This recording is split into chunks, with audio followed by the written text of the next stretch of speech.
y la parte de metabolismo y circulación cerebral. Que vamos a tocar solo los puntos más importantes y vamos a tener más preguntas para que puedan banquear un poco con eso. Además de las preguntas que ya tienen en sus planchas que ya les he pasado ya. Así que, bueno, cualquier duda, consulta que tengan normal la pueden realizar. Y este va a ser un repaso un tanto corto porque la mayor parte del grueso de temas que más probablemente viene son de los repasos anteriores. Así que creo que hay grabaciones, pueden ir revisándolas también. Así que comenzamos. Voy a presentar mi pantalla.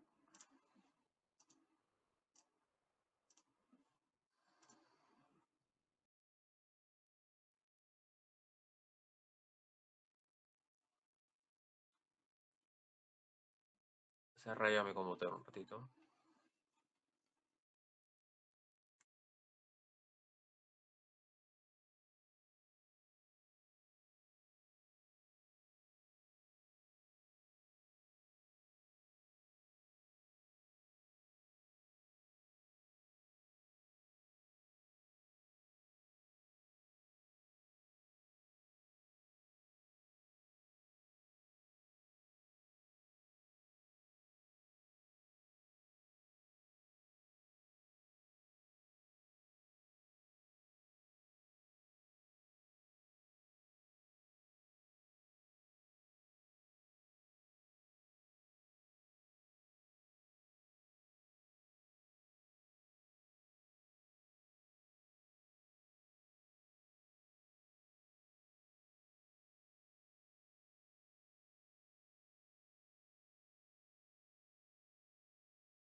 Ya, disculpen los pequeños minutos, no sé de verdad qué pasó.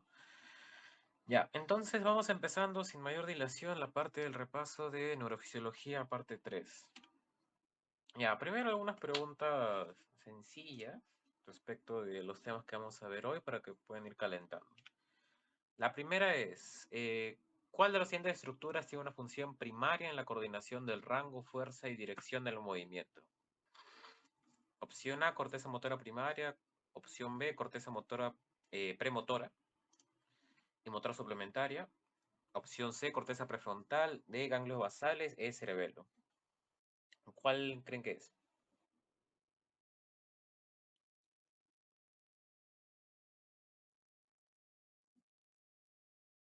Así, más o menos de lo que habrán estudiado, de lo que han leído, ¿qué pueden intuir? La E. Ya, Kevin propone la E. ¿Alguien más a la una? ¿A las dos? Y a las tres, ya. Sí, la respuesta es la E, cerebelo. Y bien, la explicación de esto lo vamos a ver más adelante, pero esencialmente lo que tienen que recordar en la parte de la regulación del control motor es que, como les mostré en el gráfico de la sesión pasada sobre sistema motor, todas las partes motrices están muy relacionadas, especialmente las partes de las planificadoras. Esto quiere decir que cada una, si bien tiene una función, por así decirlo, más propia de, a pesar de esto, todas, en general, las funciones se van a combinar en cierto punto. A pesar de ello, se le puede llegar a atribuir cierta función principal, por ya temas didácticos y de enseñanza, como se ha establecido por consenso, a cada estructura. Pero como para que tengan en consideración al final, todas las estructuras se complementan entre sí en sus funciones. De la corteza motora primaria podemos llegar a decir que es aquella que ejecuta finalmente el movimiento. De la corteza premotora es la que planea el movimiento. La prefrontal acá no tiene mucho que ver, refiere más al lóbulo frontal. Si bien tiene una parte de la corteza motora, es muy en específico, no tiene nada que ver. Los ganglios basales podría ser aquella alternativa con que más genere confusiones. Si bien los ganglios basales tienen una función principal esencialmente en el movimiento fino, digamos, esa función podrán encontrar en algunos textos también que se le atribuye al cerebelo. Pero al menos esta definición tal cual de rango, fuerza y dirección eh, va a ser propio del cerebelo. O sea, el cerebelo se va a encargar de unas tres funciones, se encarga de sus tres núcleos propiamente. eh, y dentro de la parte del movimiento general se va a encontrar el rango, fuerza y dirección. Y de los ganglios basales, en resumidas cuentas, es de movimientos finos. La siguiente pregunta, esta es la más sencilla. ¿Qué neurotransmisor controla la comunicación entre el cuerpo estriado y la sustancia negra? Esto sí es bastante importante y lo van a ver hasta neurología y fisiopatología cuando lo vean. A ver, Martín propone la A. ¿Qué más opciones? Otros dicen la D, Valeria Milagros. Más opciones a la 1, a las 2 y a las 3. Ya, la respuesta correcta es la de dopamina. Muy bien a los que han contestado. Y a quien no lo acertó también, muy bien por haber participado, porque así se va aprendiendo de los... Básicamente, vaqueos se va aprendiendo. Ya. Esto lo vamos a ver en la parte de ganglios basales, pero esencialmente los principales neurotransmisores que tienen que recordar dentro de la parte de ganglios basales es la dopamina. La dopamina se relaciona muy íntimamente con lo que es la sustancia negra, especialmente la parte compacta. Esta parte compacta va a liberar dopamina y la dopamina en este caso va a tener una función tanto excitatoria como inhibitoria del sistema de los ganglios basales. ¿Esto por qué? Por el tipo de receptor. Eh, Quizás ya en fisiología general o celular, si es que hay biología molecular, eh, es un dato importante a reconocer que finalmente lo que te da el efecto de cierta hormona, de cierto neurotransmisor, no es finalmente el propio neurotransmisor, sino lo que te da el efecto final dentro de la célula es el propio receptor y la orden que te da el receptor del receptor acoplado. Entonces, el excitador tiene un tipo de receptor acoplado y el inhibidor tiene un tipo de receptor específico. Y dependiendo de eso, va jugando. Y ahora, y esto como dato importante, si a la sustancia negra la desapareces, por cualquier razón, ¿qué ocurre? Parkinson. Esto, si bien es un dato ya de medicina, fisiopatología, a este nivel sí es necesario que lo sepan porque es una enfermedad extremadamente común y es un dato muy preguntado usualmente. Y sí, la degeneración de las neuronas dopaminérgicas a nivel de la sustancia negra compacta se asocia al inicio de la enfermedad de Parkinson, ¿no? Que se caracteriza ya por eso ya no lo tiene que ser por ahora, en clínica de temblores, bradiquinesia, movimientos lentos y tal. Esencialmente eso, ¿no? Ya, la acetilcolina acá es un neurotransmisor principalmente excitador, no tiene nada que ver. Serotonina asociado al ánimo, eh, principalmente, tampoco tiene al ánimo y al sueño. No tiene mucho que ver. Histamina es un aminoácido, ¿no? Eh, es un mediador de reacciones alérgicas, perdón. Y una noradrenalina ahí tampoco tiene que ver. Y una última pregunta para ir calentando. ¿Cuál es el neurotransmisor para la información saliente del cerebelo? Y esto va con recordar qué función tiene el cerebelo esencialmente dentro de el contexto.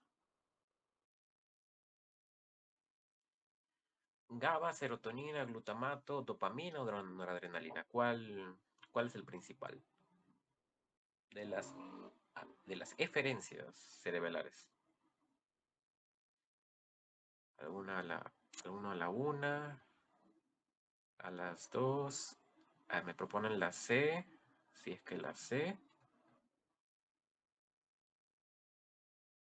A ver, La respuesta acá correcta es GABA.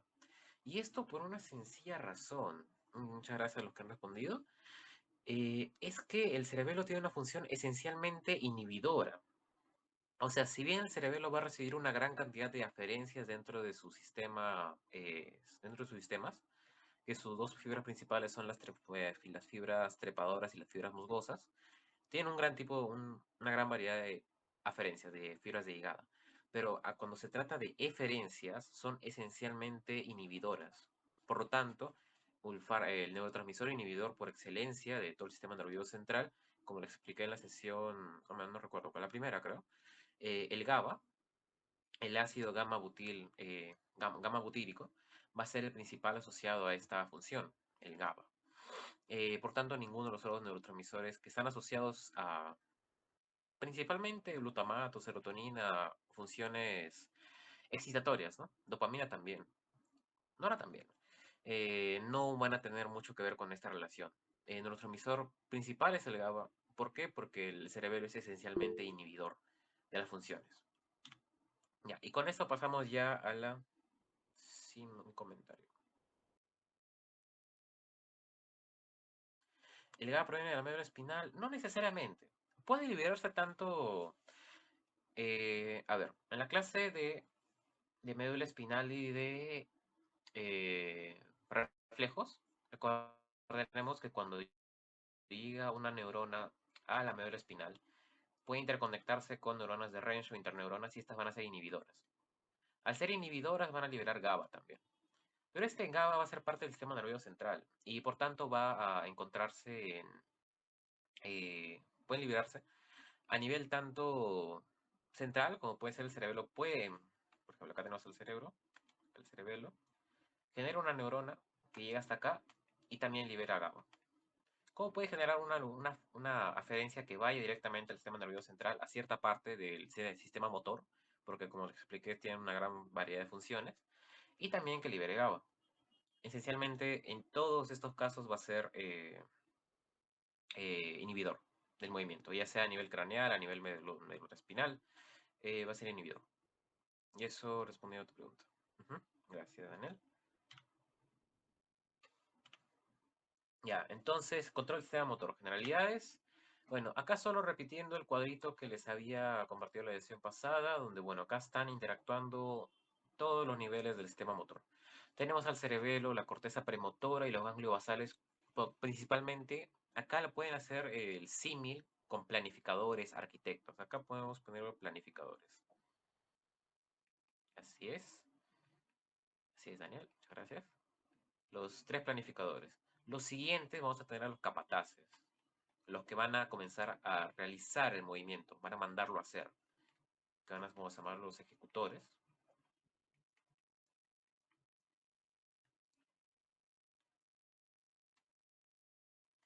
Y los siguientes, que son la médula espinal y el aparato motor, que van a ser los que van a realizarlo propiamente dicho. Por así decirlo, los obreros, digamos. Los que van a enviar la señal ya al músculo o a la zona específica donde lo va a hacer.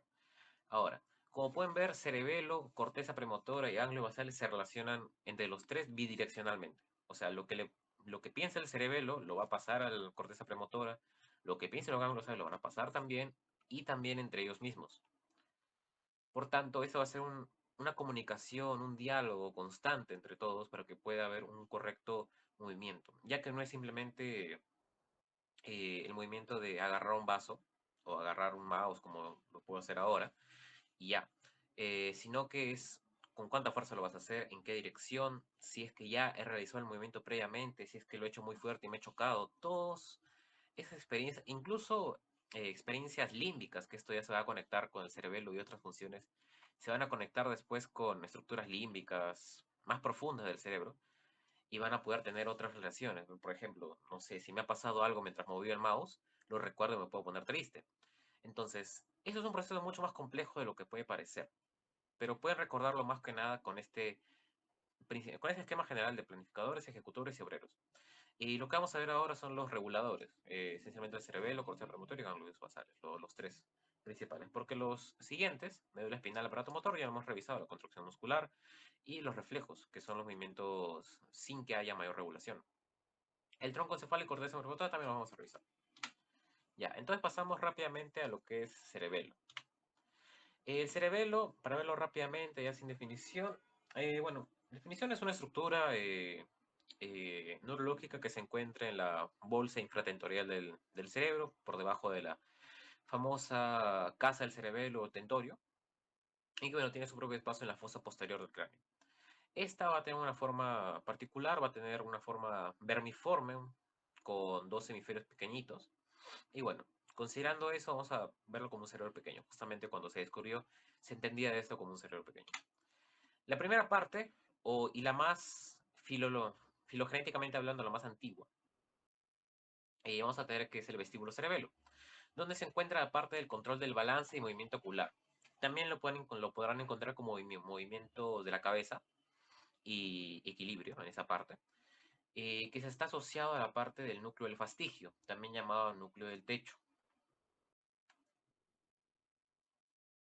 Vestíbulo cerebelo. Vestíbulo porque está asociado al hemisferio vestibular o...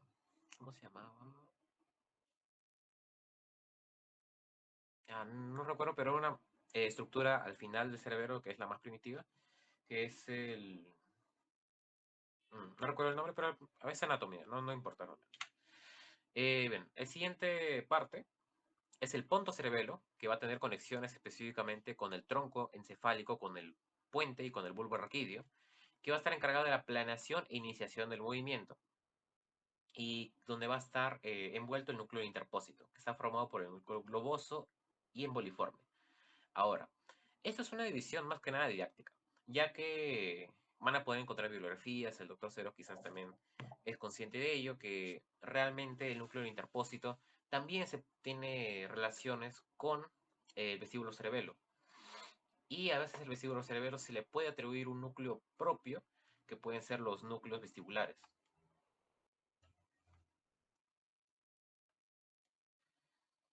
Solo para que lo tengan en cuenta, pero al menos se hace esta división de temas didácticos. Luego está el espino cerebelo, que es la parte más moderna, más nueva, que va a ser el control del ratio, la fuerza, rango y dirección del movimiento, justamente lo que les había colocado en la pregunta primera. Y este va a estar encargado del núcleo dentado, que también es, según recuerdo anatomía, el más grande de todos. El núcleo dentado va a tener aferencias esencialmente con la médula espinal, y por tanto va a tener una relación directa con la regulación del movimiento y su fuerza, rango y dirección. Bien, las aferencias cerebelosas van a ser de dos tipos. Las fibras trepadoras, como les había mencionado antes, que van a tener su origen en las fibras olivares inferiores, en el núcleo olivar inferior, y van a hacer sinapsis con las neuronas de Purkinje, que van a ser eh, su principal aferencia. Un comentario.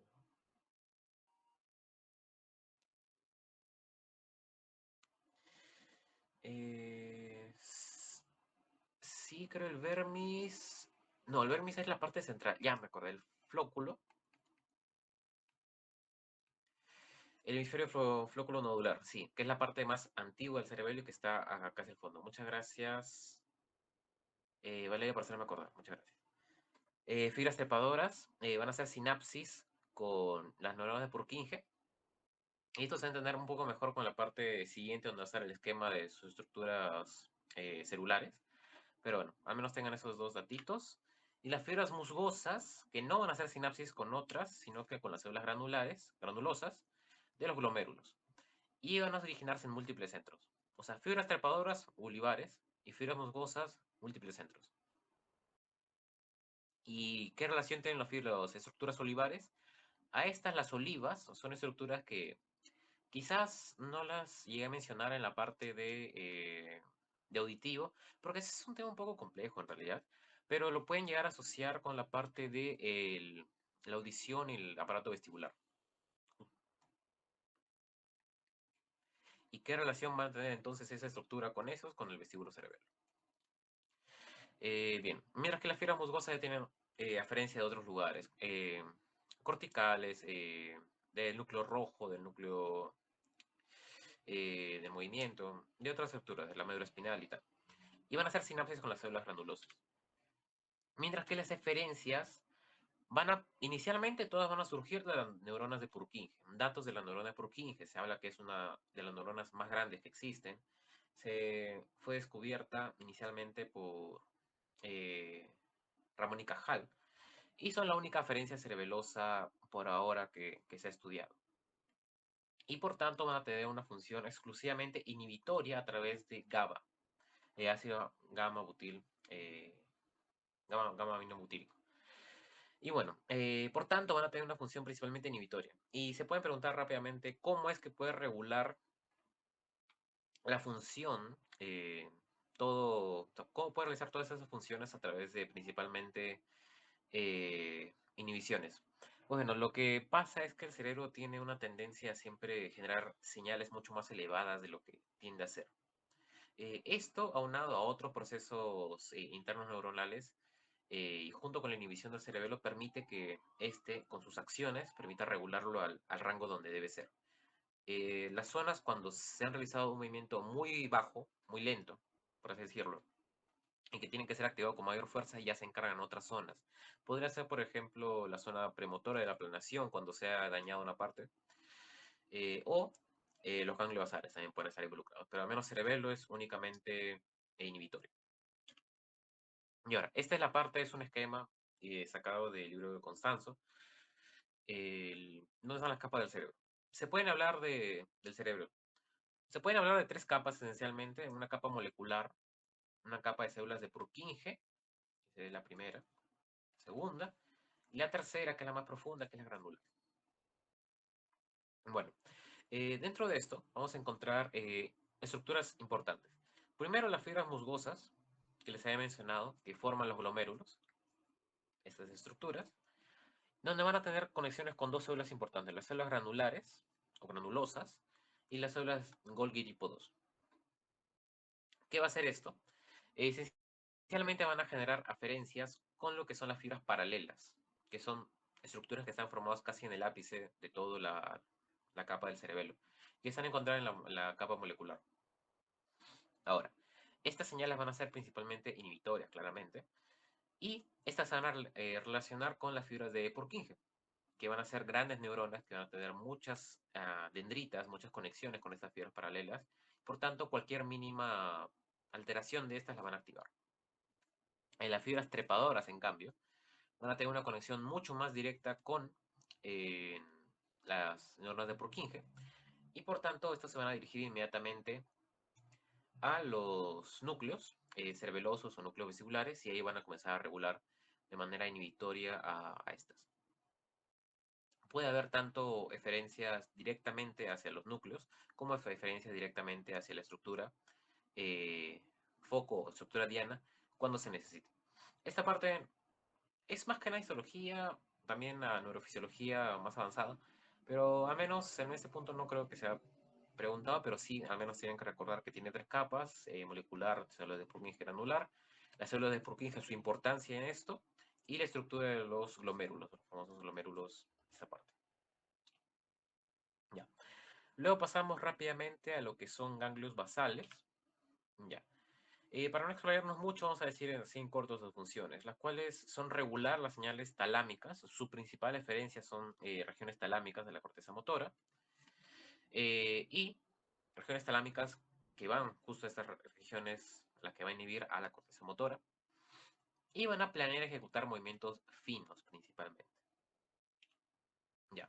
Las partes, que es algo en lo que muchas personas suelen confundirse, porque en realidad existe un problema en la parte de nomenclatura, son en subtipos o en estructuras más pequeñas el núcleo caudado, el putamen y el globo pálido. Un globo pálido que también puede ser dividido en un globo pálido externo, en un globo pálido interno, una nueva estructura que también se habla, que es un globo o el pálido ventral. Pero estos ya son cosas más finas. Por ahora tenemos esas estructuras, que quizás en neuroanatomía también lo han visto. El estriado, o famoso striatum en latín, va a ser conformado por lo que es el núcleo caudado y el putamen. mientras que el núcleo lentiforme va a ser conformado por el putamen y el globo pálido. Ahora, estos nombres se superponen y al menos en el tema de ganglios basales vamos a trabajar más con el concepto de estriado o estriatum. Núcleo lentiforme también es utilizado, pero esa vez es un concepto un poco más anatómico más que fisiológico, ya que son estructuras un poco más distintas de sus funciones. Bien, ya que el núcleo caudado del putamen, si bien tienen funciones aferencias similares, funciones también distintas, por eso también se les separa. Finalmente, el estriado y cuerpo lentiforme, o todas las estructuras en general, lo podemos juntar y decir que son el cuerpo estriado. Y el cuerpo estriado también las podemos decir que son ganglios basales en general.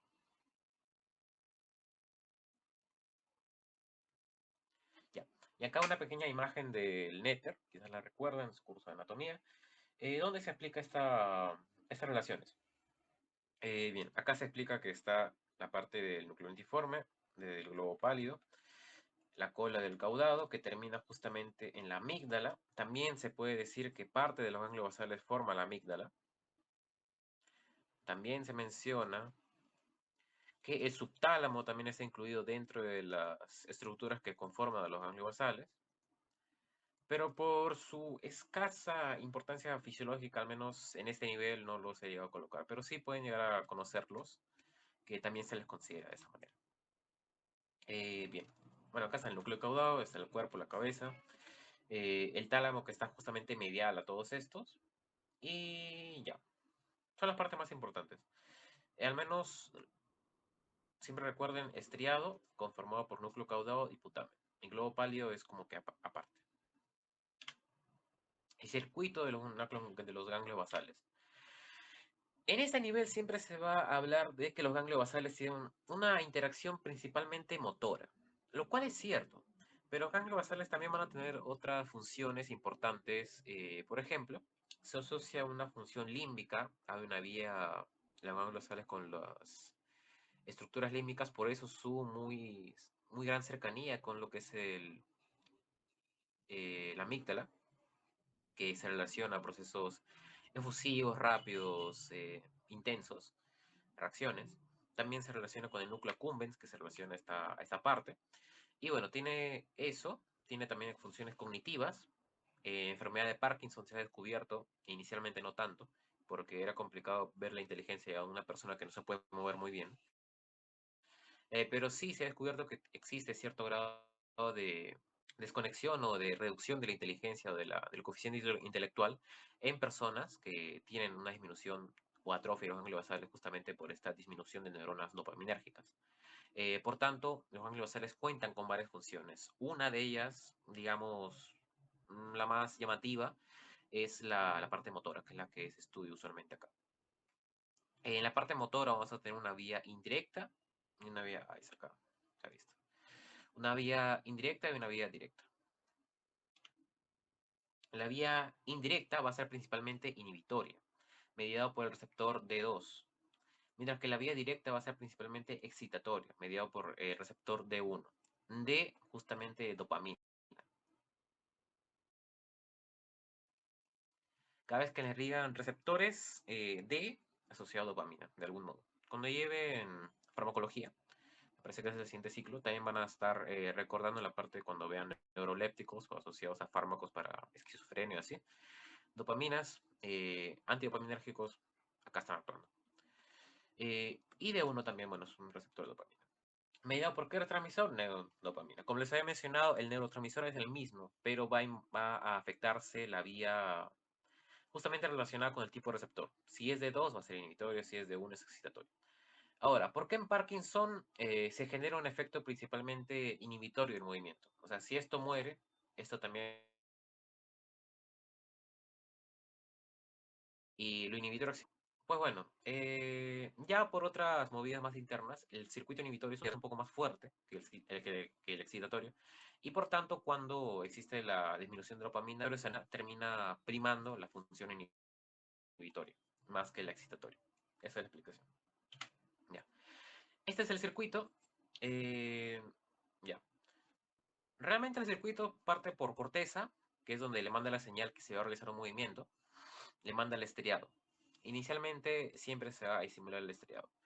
Ahora, la vía inhibitoria o indirecta va a cruzar por el globo pálido, en los subtalámicos, y luego regresa al globo pálido interno o sustancia negra la sustancia negra, la parte reticulada. Mientras que el camino directo, justamente por este caminito que se le hace, es indirecto, mientras que el directo es de frente. En cada uno de estos hay una parte que se estimula al estriado, el estriado inhibe a un tal y por tanto este siguiente como está inhibiendo a otro, su función subsiguiente aumenta. Y entonces es todo un juego de inhibiciones y activaciones, pero que esencialmente su función final es la de inhibir al tálamo y posteriormente la de la vía directa estimular al tálamo. Con la vía directa pueden ver directamente si se activa el estriado, se inhibe al globo pálido interno de la sustancia negra. Esto, por ejemplo, lo tachamos.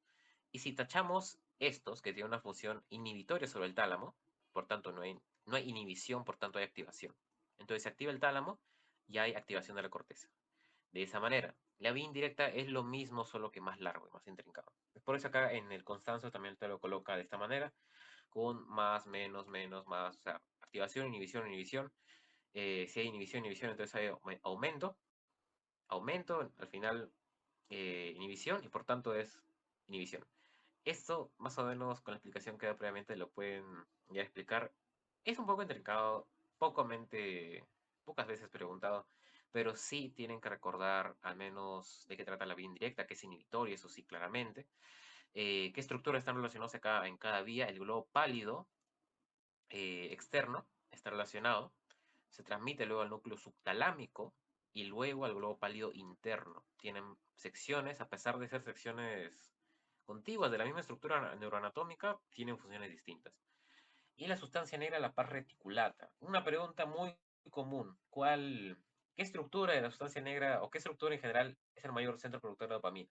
¿De sustancia negra compacta o sustancia negra reticulata? Ahí la gente Buena se confunde en qué marcar porque no recuerda si es reticulata o compacta. Recuerda que es sustancia negra, pero no recuerda cuál específicamente. Y la respuesta es compacta. Compacta. Siempre no se olvida. Y bueno, como pueden ver, la sustancia negra compacta va a liberar dopamina de manera activatoria o inhibidora dependiendo del estriado. Entonces, todo inicia en la corteza. La sustancia negra va a estar regulando todo lo que haga el estriado a través de otras aferencias que va a tener, que en este caso no lo estamos revisando, pero sí tiene aferencias de lo que le están diciendo el resto del cerebro de lo que se está haciendo. Y de acuerdo a eso, activa o desactiva el estriado. El punto de conexión de todo es el estriado. Eso es importante saber. Luego, corteza motora. Esta parte es más rápida y más sencilla también. En la corteza motora, una parte quizás ya la saben, que son las áreas de Brodmann, las famosas áreas de Brodmann, que fueron descritas por un científico que iba electrocutando algunas partes con electrodos del cerebro y veía qué pasaba. Cosa que ahora no se podría hacer por motivos éticos, pero que fue bastante útil en su momento. Y bueno, estas áreas de Brodmann van a referir esencialmente a las zonas del cerebro que refieren a ciertas actividades. Las asociadas usualmente al movimiento van a ser la corteza motora primaria y la corteza motora suplementaria. La corteza premotora. Esta va a estar encargada de la planeación del movimiento y va a ser asociado al área 6 de Brodmann. Área 6, corteza premotora. Y la corteza suplementaria, que es otra área de Brodmann, pero que es de un poco menor de importancia, apoya más a movimientos complejos. Movimientos que impliquen sucesión de ideas, por ejemplo, pueden ser deportes. Recordemos que los movimientos que son repetitivos se encargan otras áreas, pero movimientos complejos, nuevos, aprendidos, suplementario. Justamente su nombre más o menos también indica que va a apoyar en ese extra de energía que se va a requerir para planificar un movimiento más complejo de lo usual. Área 6 de Brodmann. Y la corteza motora va a ser la ejecutora, ¿no? La que ya hemos mencionado. Va a ejecutar el movimiento planificado previamente. Se organiza somatotópicamente a través del homúnculo motor de Penfield. No sé si recuerdan ese homúnculo medio raro que tiene unas manos gigantes, una cabeza grande, cuerpo chiquito, piernas chiquitas. Ya. Hay un homúnculo sensitivo y un homúnculo motor. Si bien son diferentes, son bien similares en tamaños y proporciones. Esencialmente a lo que refiere es una representación espacial tridimensional de lo que refiere a la cantidad de espacio que se le da en el cerebro o la corteza motora, en este caso, de, de importancia y de área a la que se puede estimular cada movimiento. Por tanto, si en el músculo de Penfield tenemos manos grandes, por tanto hay una gran cantidad de aferencias nerviosas motoras en las manos. Es por eso que puedes realizar actividades finas en las manos. Puedes realizar una gran cantidad de cosas y sentir cosas también. En la cabeza también hay una gran cantidad de movimientos, sensaciones y por tanto también se considera grande. En el tórax no hay mayor cosa, porque simplemente el tórax está ahí. Puedes moverte quizás a los lados, lateralizar el cuerpo, pero no va a haber mayor estímulo, por así decirlo, o mayor motivo de importancia. Por tanto, es que existe ese homúnculo de Penfield y se va a encargar la corteza motora del movimiento y se asocia al área 4 de Bergman. Si es que de acá algo le van a preguntar, ya sea la función de cada uno o el área. Y hay como 40 y tantas o 50 y tantas áreas de Brodmann, ahí pueden revisarlas todas. Ya, y este es bueno, un diagrama del cerebro. Recordemos que se encuentra en la cisura, se encuentra anterior a esta. Este es el área motora. Las áreas motoras suplementarias y premotoras se encuentran en esta parte, adelante de, y van justamente a apoyar este movimiento. Y ya para ir terminando rápidamente, lo que es el metabolismo cerebral y barrera hematoencefálica. Ya, acá hay más cosas que explicar. El metabolismo cerebral. Una característica importante del cerebro y que también podría ser más o menos inferida es que de acuerdo a su gran necesidad de coste energético debido a que el cerebro realiza una gran cantidad de actividades neuronales, como involucra como pensar, básicamente planear absolutamente todos los movimientos, regular todos los sistemas y todo esto va a requerir un gran gasto energético. Por tanto, a pesar de su poco tamaño, que representa algo de kilo y medio más o menos, se eleva casi el 15 al 20% de todo el gasto cardíaco. De todo el volumen minuto que proyecta el corazón, la quinta parte va solo al cerebro. Y el cerebro se lo come todo.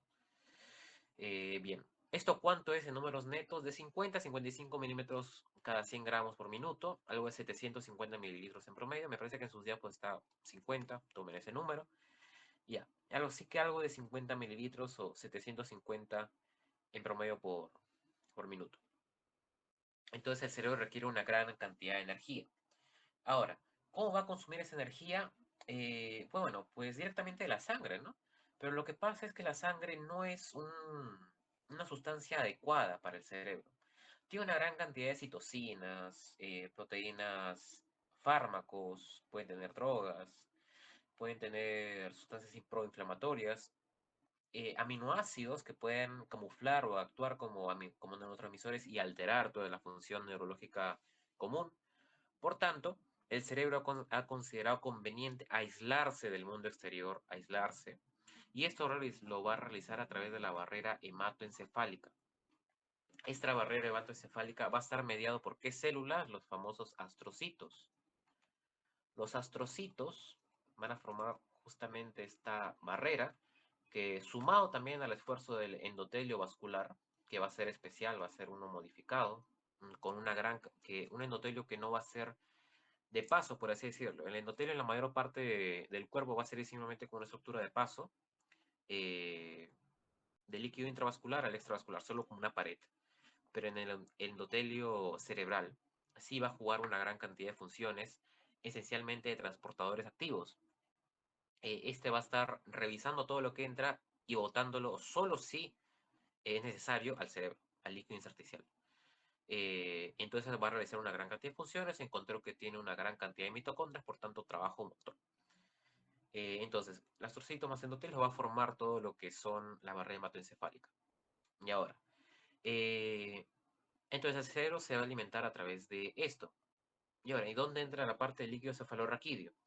El cerebro también ha considerado conveniente, ya que es una estructura muy sensible. Muchos a veces vemos en videos o en anatomía que el cerebro es como una estructura medio dura, ¿no? Como si fuera medio porosa. pero realmente in vivo es como una gelatina, hasta más, como un slime o entre un slime y una gelatina, así es su consistencia.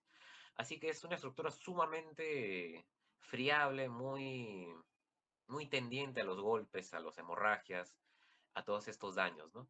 Por tanto, el cerebro también es considerado conveniente, de paso que suple su alimentación, también que lo ayuda a protegerse. Entonces, vamos a ver las funciones del LCR, que son, primero, mantener un ambiente constante. Va a aislar a todo el cerebro de su ambiente nocivo exterior. Y posteriormente esto también lo va a aislar de prevenir que neurotransmisores que se encuentran solo dentro del cerebro se escapen y por tanto también ahorrar energía con esto. Y también se va a aislar el sistema nervioso.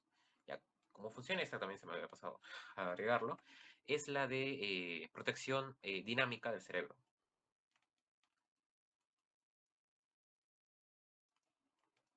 O sea, cuando tú estás caminando y saltas de la nada, por alguna razón, tu cerebro está flotando dentro de tu cabeza. El cerebro está flotando como si estuviera en un mar, en una caja con agua. Y así como cuando tú te pones un casco que tiene corrospuma adentro, bastante bien acolchado, y tú te golpeas contra algo, le metes un cabezazo a la puerta, el corrospum va a ir amortiguando el golpe. Igualmente va a ser el LSR. Al estar flotando dentro de este líquido, el cerebro va a ser muy poco denso, va a ser muy poco pesado en relación a su peso normal, que es de 1400 gramos, el peso efectivo pasa a ser algo de 50 gramos. Por tanto, un golpe directo va a rebotar simplemente, no le va a pasar nada. A diferencia de que fuera un golpe seco, ahí sí vas a causar una hemorragia, lo vas a matar al paciente, literalmente. Y es por eso, esa es la explicación justamente de por qué después de una punción lumbar, cuando le sacan mucho líquido cefalorraquídeo al paciente, a la mínima que se levanta de la silla, le duele la cabeza. Porque ese simple movimiento de mover la cabeza ha comprimido un poco la masa encefálica y eso ya le ha causado dolor. Eso, otras razones también por irritación meningia y tal, es lo que causa dolor postpunción. Y bien, entonces, el LCR entonces tiene esas funciones. ¿Cómo se forma este LCR? Pues bueno, este LCR va a ser formado esencialmente por las estructuras llamadas plexos coroideos. ¿Cómo así se forma? Esencialmente por una ultrafiltración de la sangre hacia el espacio subaracnoideo. En- por anatomía recordarán que el cerebro se dispone así, ¿no? Hay unos ventrículos, famosas estructuras llamadas los ventrículos cerebrales, que son cuatro. Ay, bueno, sí, son cuatro. Pero tenemos primero los ventrículos laterales, que están justamente a los lados del cerebro, y acá se va a encontrar gran parte del plexo coroideo. Luego se comunican por los forámenes de Monro al tercer ventrículo, luego el silvio se comunica al cuarto, que está por atrás del tronco encefálico. Entonces, toda esta parte son los acueductos cerebrales y los ventrículos. Y el plexo coroideo se encuentra casi hacia arriba, en los ventrículos laterales, principalmente. Hay cuatro plexos coroideos en cada ventrículo, uno en cada ventrículo. Bien, y ahora, esos plexos coroideos van a recoger la sangre que viene de los vasos que se encuentran sobre ellos y van a comenzar a filtrarlo. Van a liberar todo lo que sea el agua, sustancias como CO2, oxígeno, liposolubles se van a pasar rápidamente. Lo que no va a pasar van a ser proteínas de gran tamaño, aminoácidos casi tampoco, y van a pasar también solo muy específicos algunos que se necesiten para la construcción de neuronas, y glucosa y grasas también van a pasar. Todo el resto de sustancias, citocinas, albúmina, todo, nada de eso va a pasar. Ya. Otras sustancias que necesiten van a ser transportadas activamente. Como les mencioné, el endotelio es muy energético, tiene muchas mitocondrias. Por tanto, todo lo que se necesite, en vez de ser filtrado simplemente como hace el cuerpo para ahorrar energía en todo el cuerpo, en este caso lo va a transportar activamente. ¿Para qué? Para regular que no pase nada que no deba. Es así de importante es el cerebro que se protege. La composición del LCR, por tanto, va a ser similar a la de intersticio, pero diferente al de la sangre. Diferente, no tanto tampoco, no es, o sea, una situación en donde sean irreconocibles. Van a tener concentraciones diferentes de las mismas sustancias, por así decirlo. Bien, ¿cómo se distribuyen estas? De la siguiente manera. Acá tenemos una comparación del CSF, que es en inglés, que es el SR, y la sangre.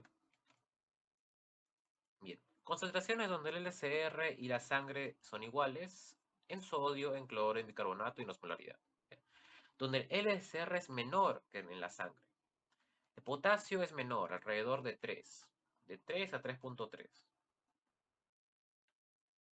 Bien, el calcio también va a ser menor, la glucosa también va a ser menor, algo de 60 más o menos, a 50.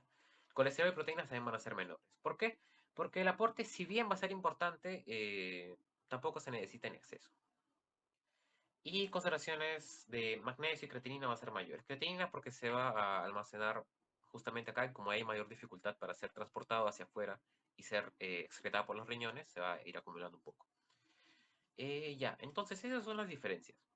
Ahora, solo un último punto de diferencia que tiene que conocer entre el intersticio y el LCR. Si bien, perdón, espacio, acá tenemos un cerebro. El LCR va a correr por todo lo que es el espacio subaracnoideo. O sea, el espacio que se encuentra por debajo de la membrana de la subdural, pero que se encuentra por encima de la pía madre, que es una membrana que, una película muy fina que se encuentra sobre el cerebro directamente. Entonces, en todo este espacio subaracnoideo va a correr LCR. En esto y los ventrículos, ¿no? Acá LCR. Y el LCR sí, tiene funciones mecánicas, dinámicas de protección, también alimenta ciertas partes principalmente, pero otras zonas, por ejemplo, acá, digamos que acá está, no sé, el caudado y quiere alimentarse. Pasa un vasito. Y ese también lo va a alimentar directamente. Y es donde entra la diferencia entre el SR y el intersticio. La barrera hematoencefálica va a estar formada por los plexos coreoideos, sí, pero en los vasos también. Si acá está un vaso, acá viene el astrocito, forma un pie y lo envuelve. Y entonces todo lo que salga del vaso va a pasar a ser intersticio. Entonces, esa diferencia es importante. Si bien va a haber esa similitud, es importante diferenciarlos, porque de ahí comienzan a decir que dentro del cerebro todo es LCR o que toda la alimentación del cerebro depende del LCR, no es así. Es importante, sí, para la alimentación de ciertas cosas, pero no es exclusivamente de él. La alimentación intersticial a través de este líquido directamente las neuronas apoya bastante. Los astrocitos, que son como niñeras, por así decirlo, de las neuronas, que son incapaces de hacer otra cosa que no sea transmitir impulsos, es importante ese aporte. Y ya, y bueno, con eso ya estaríamos acabando la parte del repaso. Como les dije, es uno un poco más corto, una horita nomás, porque son también temas más cortos. Y bueno, no sé si alguien tiene alguna duda extra. Si no, ya para ir acabando. Voy a revisar el chat. Sí. Ya.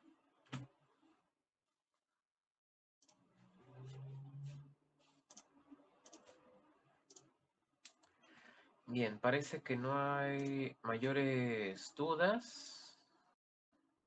Bien. Pues bueno, entonces, más que nada agradecerles por la atención. Espero que les haya ayudado de verdad y espero que les vaya muy bien en su examen. Justo ahorita les paso la diapositiva para que puedan revisarlo un poco.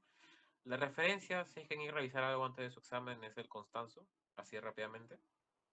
Y bueno, mucha suerte con el doctor y espero que les vaya muy bien. Nos estaremos viendo en otro repaso u otra oportunidad. Muchas gracias. Muchas gracias, Pelé, y gracias a todos.